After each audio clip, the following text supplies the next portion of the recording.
خوش آمدید، خیر مکتب آپ سبھی سامعین ناظرین کا اس قنات پہ۔ آج کے اس ویڈیو میں ہم جانیں گے اردو کے چند بنیادی معلومات، جس میں ہم پڑھیں گے حمد، نعت، نظم، غزل، قصیدہ، قطع، رباعی، مسدس، مناجات، مرثیہ، مثنوی، منقبت، مصنف، افسانہ، مطلع، مقطع، ردیف، قافیہ، خاکہ، مضمون، انشائیہ، داستان، ڈرامہ، ناول۔ ان سبھی کی بنیادی جانکاری ہم لیں گے۔ حمد، جو نظم اللہ کی تعریف میں لکھی جائے اسے حمد کہتے ہیں۔ نعت، اللہ کے رسول کی تعریف میں جو نظم لکھی جائے اسے نعت کہتے ہیں۔ نظم، توطیل کہانی کو چھوٹا کرنے کے لیے نظم کے شکل میں لکھی جاتی ہے۔ کسی شاعری میں نظم اس کلام کو کہتے ہیں جس میں تمام شعر ایک دوسرے سے ملتے ہیں۔ اس میں کہہ رہا ہے کہ بڑی بڑی کہانیوں کو بھی کم جملے میں لکھ کے اسے سمجھا دینے کو بھی نظم کہتے ہیں۔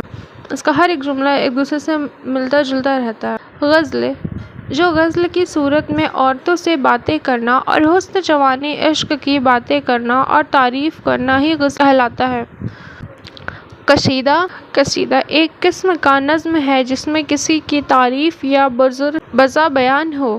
قطع، چند اشعار کا نظم ہے جس میں ایک شعر کا تعلق دوسرے شعر سے ہوتا ہے۔ رباعی، 4 مصرعوں والے نظم کو رباعی کہتے ہیں۔ مسدس، مسدس وہ نظم ہے جس کا ہر بند 6 مصرعوں کا ہو۔ مناجات، وہ نظم ہے جس میں اللہ تعالیٰ سے دعا مانگی جائے۔ مناجات، وہ نظم ہے جس میں اللہ تعالیٰ سے دعا مانگی جاتی۔ مرثیہ، مرثیہ اس نظم کو کہتے ہیں جو کسی کی وفات پر غم کے اظہار کے لیے نظم کی صورت میں کہی جائے اور مرحوم کی اچھائی بیان ہو۔ مثنوی، اس نظم کو کہتے ہیں جس میں کوئی داستان وغیرہ نظم کہا جائے۔ مثنوی میں ایک لمبا قصہ ہوتا ہے جس میں رسم و رواج، زبان، لباس وغیرہ تفصیل سے بیان ہوتا ہے۔ منقبت، وہ نظم بزرگان دین کی تعریف میں لکھی جائے اسے منقبت کہتے ہیں۔ مصنف، کہانی لکھنے والے کو مصنف کہتے ہیں۔ افسانہ، افسانہ کی لغوی معنی خیال یا من گھڑت کہانی سے ہے۔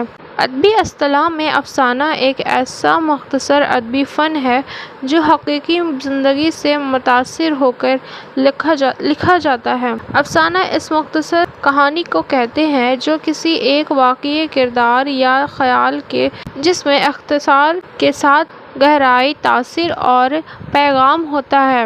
یہ خیال بھی ہو سکتی ہے اور حقیقت پر مبنی بھی۔ افسانہ کو چھوٹی کہانی کہنا درست نہیں بلکہ خیال یا تاثراتی کہنا زیادہ مناسب ہے۔ مطلع، غزل کے پہلے شعر کو مطلع کہتے ہیں۔ دونوں مصرعوں ردیف اور قافیہ ایک ہوتے ہیں۔ دوسرا مطلع مطلع ثانی کہلاتا ہے۔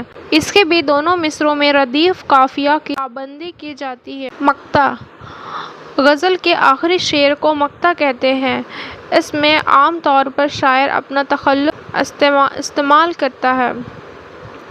ردیف، ردیف کے لغوی معنی سوار کے پیچھے بیٹھنے والے کے ہیں۔ شعر کے آخر میں تکرار سے آنے والے لفظ یا لفظ کے مجموعے کو ردیف کہا جاتا ہے۔ ردیف کا لفظ ہو بہو دہرائے جاتے ہیں، ان میں کوئی تبدیلی نہیں ہوتی۔ ردیف کی مثال دیکھیں گے۔ کوئی امید بر نہیں آتی، کوئی امید بر نہیں آتی، کوئی صورت نظر نہیں آتی، موت کا ایک دن مین ہے، نیند کیوں رات بھر نہیں آتی۔ قافیہ دیکھیں گے۔ شعر کے آخر میں آنے والے ہم آواز لفظ کو قافیہ کہا جاتا ہے۔ ہر شعر میں قافیہ بدل جاتا ہے، آواز ایک جیسی رہتی ہے۔ خاکہ، خاکہ کے معنی نقشہ یا لکیروں سے بنائی تصویر کے ہے، لیکن ادبی اصطلاح میں خاکہ سے مراد ایک نثری تحریر ہوتی ہے جس میں کسی شخصیت کی خصوصیات کو اس انداز سے پیش کیا جاتا ہے کہ اس کی ہو بہو تصویر آنکھوں کے سامنے آ جائے۔ مضمون اسی تحریر کو کہتے ہیں جس میں لکھنے والے اپنے خیالات، احساسات، معلومات اور جذبات کو اظہار کرتا ہے۔ موضوعات پر لکھے جاتے ہیں اور ان میں موضوع کی نوعیت پر کوئی قید نہیں ہوتی۔ انشائیہ کی لغوی معنی عبارت ہے۔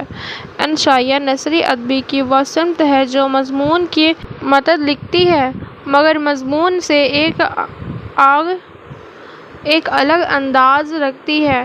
انشائیہ نگار آزادانہ طور پر اپنی تحریر پیش کرتا ہے جس میں اس کی شخصیت کا پہلو نظر آتا ہے، کسی خاص تحریر کے بغیر بات کو ختم کرتا ہے، یعنی کسی خاص نتیجے کے بغیر بات کو ختم کرتا ہے، یعنی نتیجے کو فرد پر چھوڑ دیتا ہے۔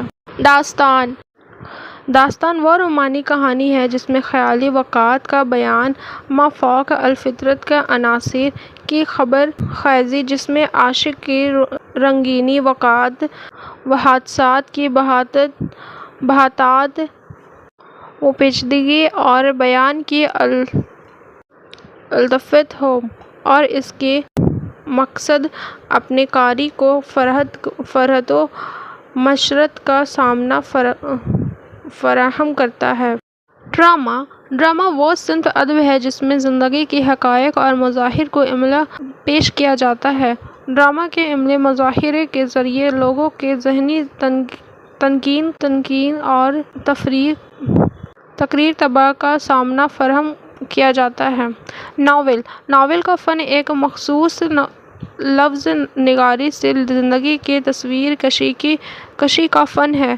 حقیقت کو تخلیق کا روپ دے کر تخلیق کو حقیقت کا جامہ پہنا، اس طرح پیش کرنا کہ قصہ کی حیثیت سے اس کا تمام اجزاء میں تال میل اور ہم آہنگی قائم رہے، ناول ہے۔